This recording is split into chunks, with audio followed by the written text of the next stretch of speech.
Hello friends, দেখো আমি সকালবেলা করে সব কাজ সেরে স্কুলে গেলাম। স্কুলে সব ক্লাস শেষ করে আবার বাড়ি চলে আসলাম। বাড়ি চলে এসে চিড়ে ভাজা ছিল, চিড়ে ভাজা খেলাম। তারপরে দুপুরে সব কাজকর্ম সেরে ভাত খাচ্ছিলাম।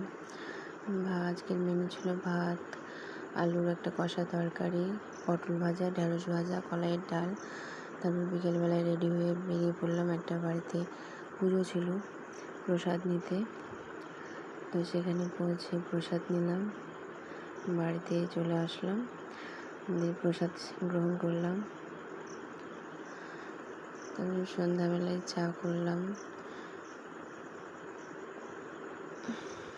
চা বিস্কুট খেলাম। ছেলে খাচ্ছে, তারপর আমি খেলাম। তারপরে ছেলেকে নিয়ে একটু পড়তে বসালাম। ছেলে লিখছে।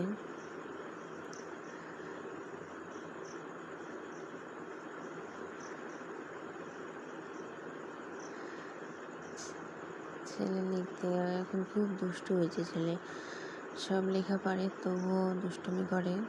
লাস্টে একটা ড্রয়িং করলো।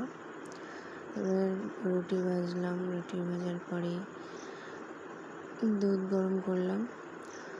দুধ গরম হওয়ার পরে ছেলেকে খাইয়ে দিলাম। তারপর আমি খাওয়া দাওয়া করলাম। ভাত ছিল দুপুরের ফল, আমি খেয়ে দিই। Good night. তারপরে